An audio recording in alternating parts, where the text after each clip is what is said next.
My name is Dr. Tarun Sharma. I am Assistant Professor of Mathematics in Biani Group of Colleges.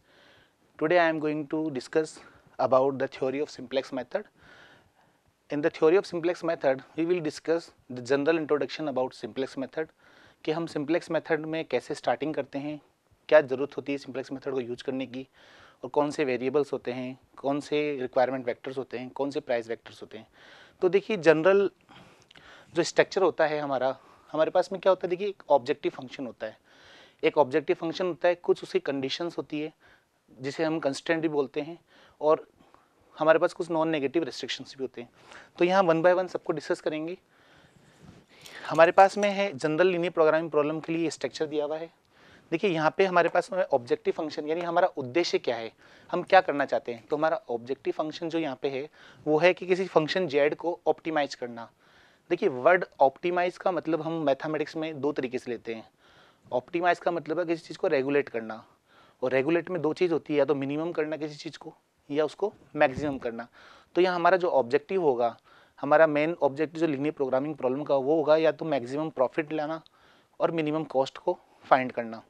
तो minimum और maximum के बीच में हम यहाँ discuss करते हैं, इसलिए हमारा फंक्शन जो होगा ऑप्टिमाइज होगा। अगर ऑप्टिमाइज ऑफ जेड दिया हुआ है, इसका मतलब है कि इधर इट में बी मिनिमम और इट इज़ मैक्सिमम। तो देखिए हमारा ऑब्जेक्टिव फंक्शन क्या है, optimize Z is equal to c1x1 plus c2x2 and so on cn xn। ये हमारा ऑब्जेक्टिव है। इसके साथ हमारे पास कंडीशंस दी होगी। कंडीशंस जो होगी हमारी, कुछ कंडीशन जो भी हमारी कंडीशंस होगी वो इनइक्वलिटीज़ के फॉर्म होगी। यानी इनइक्वलिटीज़ का मतलब है जो समीकरण नहीं हो, या तो लेस देन इक्वल में हो, ग्रेटर देन इक्वल में हो, और में भी इक्वल में भी हो सकती है। तो देखिए हमारे पास फर्स्ट कंडीशन जो होगी वो क्या होगी, a11x1 plus a12x2 and so on a1xn less than equal to and greater than equal to b1। यहाँ पे जो एक चीज़ ध्यान देने वाली है कि यहाँ पे ये जो तीन अलग अलग हमने सिंबल्स यूज करे हैं, ये तीनों नहीं होंगे एक बार में, कोई एक ही होगा। या तो कंडीशंस क्या होगी, लेस देन इक्वल की होगी, या फिर कंडीशन ग्रेटर देन इक्वल की होगी, या फिर हमारे पास एक इक्वेशन के फॉर्म में होगी, इक्वल के फॉर्म में। तो ये तीनों में से कोई भी कंडीशन हो सकती है, लेकिन तीनों एक साथ एक ही कंस्टेंट के अंदर नहीं होगी। यानी एक कंस्टेंट में केवल एक ही कंडीशन होगी, maybe greater than equal to, less than equal to, और maybe equal to. Similarly second constant हमारा जो है सेकंड कंडीशन, देखिए कंस्टेंट बोले या कंडीशन बोले बात एक ही है।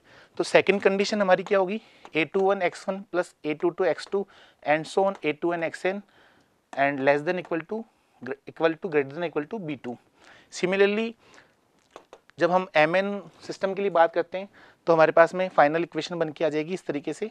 यहाँ पे b1 b2 bm जो होंगे ये हमारे पास कहलाएंगे रिक्वायरमेंट वेक्टर, जिनको हम एक अगर वेक्टर और मैट्रिक्स के फॉर्म में लिखना चाहें तो इस तरीके से लिखेंगे।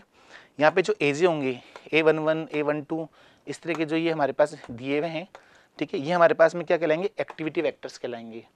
दूसरा यहाँ पे सी जो होगा हमारे पास में, that is c1 c2 up to cn, ये हमारे पास में प्राइस वेक्टर होगा। बेसिकली ये प्राइस वेक्टर होता है, ये एक्टिविटी वेक्टर होते हैं, और ये रिक्वायरमेंट वेक्टर होते हैं। तो जनरल स्ट्रक्चर जो हमारा लीनियर प्रोग्रामिंग प्रॉब्लम का होता है वो इसी फॉर्म में दिया होता है। हमारे पास कुछ ऑब्जेक्टिव होगा, ऑब्जेक्टिव हमारे पास हो सकता है मिनिमम कॉस्ट से रिलेटेड हो, मैक्सिमम प्रॉफिट से रिलेटेड हो, ठीक है, और कुछ हमारे पास कंडीशंस दी होंगी और कुछ नॉन नेगेटिव रिस्ट्रिक्शंस होंगे। नॉन नेगेटिव रिस्ट्रिक्शंस का मतलब है हमारा यहाँ पे कि जो भी एक्स की वैल्यू होगी वो या तो ग्रेटर देन होगी या जीरो के इक्वल होगी, नेगेटिव में कभी भी नहीं होगी, that is non negative restrictions. तो ये हमारा एक जनरल स्ट्रक्चर है जिसको हम लीनियर प्रोग्रामिंग प्रॉब्लम के अंदर डिस्कस करते हैं।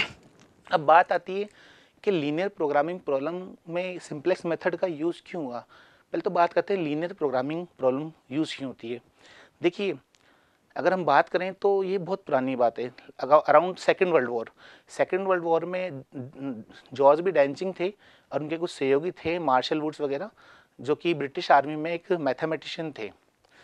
तो जब वहाँ पे जब युद्ध हो रहा था, जब उस टाइम हो रहा था, तो उनके सामने बहुत बड़ी समस्या थी कि मिनिमम रिसोर्स में मैक्सिमम देर तक कैसे फाइट किया जाए, कैसे मिनिमम रिसोर्स को मैक्सिमम दिन तक यूज़ किया जाए।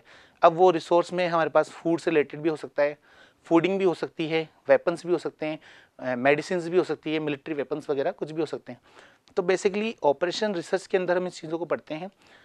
देखिए, ये एक मैथमेटिक्स की बहुत ही वर्सेटाइल ब्रांच है, क्योंकि ऑपरेशन रिसर्च कोई एक छोटा टॉपिक नहीं है, एक बहुत बड़ी ब्रांच है।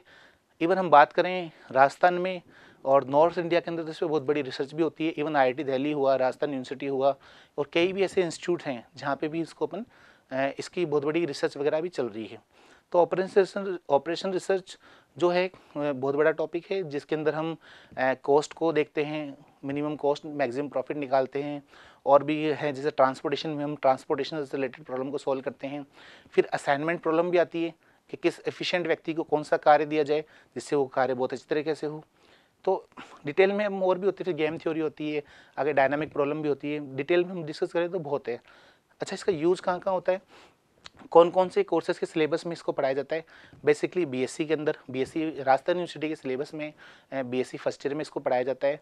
एमएससी फाइनल के अंदर भी ये एक ऑप्शनल पेपर होता है यहाँ पे। इवन इंडिया की हर यूनिवर्सिटीज़ के अंदर ये पेपर हमारे यहाँ पढ़ाए जाते हैं। इसके साथ ही बीसीए, बीबीए, एमबीए, जो भी मैनेजमेंट के कोर्सेज होते हैं उनमें भी ऑपरेशनल रिसर्च को पढ़ाया जाता है। तो ये बहुत इंटरेस्टिंग टॉपिक है। तो आज के लेक्चर में हमने बेसिकली ये पढ़ा कि एक जनरल आउटलाइन क्या होती है, एक स्ट्रक्चर क्या होता है ऑपरेशनल रिसर्च प्रॉब्लम का, मतलब सिंप्लेक्स प्रॉब्लम का। और फिर आगे अगले लेक्चर में हम पढ़ेंगे कि कैसे इसको सॉल्व किया जाता है, कौन कौन से मेथड्स है, कौन कौन से वेरिएबल्स है, कब कौन सा मेथड कब यूज़ किया जाता है, इसके बारे में हम आगे डिटेल से करेंगे। तो thank you to all watching this video. Please like, share and comment, and don't forget to like our Guru KPO channel. Thank you.